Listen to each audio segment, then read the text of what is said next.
பவளச் சடை கொண்டான், பாதியுடல் உமை கொண்டான், சுண்ணப் பொடிபூசி சுடலையிலே நடங்கொண்டான், தலைமேல் நதி கொண்டான், தன்மதியப் பிறை கொண்டான், அரவத்தை அணிவூட்டி அம்பலத்தில் ஆடி நின்றான்.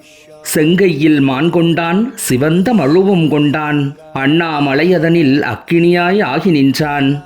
புலித்தோலை அரைக்கசைத்த பொன்னார் மேனியனே, தொல்லை இரும்பிறவி துடைத்தருளும் தூயவனே, ஆறாறு தத்துவமாய் ஆரங்கம் ஆகமமாய் வேதத்தின் உட்பொருளாய் விடையேறும் வித்தகனே, ஆமைக்கும் அருள் புரிந்தாய் திருக்கச்சூர் ஆண்டவனே, சிட்டுக்கும் சித்தி தந்தாய் சிட்டிலிங்க ஈஸ்வரனே, காக்கை கழுகுக்கும் களாவ மயிலுக்கும் கங்குள் யானைக்கும் காட்டுப் புலியினுக்கும் சீரும் பாம்பினுக்கும் சின்ன சிலந்திக்கும் குதித்தாடும் அணிலுக்கும் குட்டி குரங்குக்கும் நண்டுக்கும் வண்டுக்கும் ஈயினுக்கும் எறும்பினுக்கும் பஞ்சவர்ண கிளியினுக்கும் பால் சுரக்கும் பசுவினுக்கும் அத்தனைக்கும் உத்தி தந்த அர்த்தநாரி ஈஸ்வரனே, பசித்தழுத பாலகர்க்கு பார்கடலை ஈந்தவனே, பன்றிக்கும் பால் சுரந்த பார்புகழும் ஈஸ்வரனே, வில்விசையன் வில்லடியும் கண்ணப்பர் காலுதையும் சாக்கியர்தம் கல்லடியும் பாண்டியரின் பிரம்படியும் எல்லாம் பொறுத்தவனே, என் புழை பொறுப்பாய் ஈஸ்வரனே,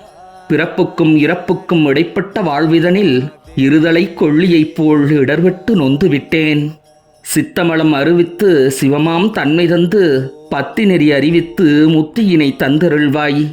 மூல முதல் பொருளே முத்தியினை தந்தருள்வாய். முன்னை பழம்பொருளே முத்தியினை தந்தருள்வாய்.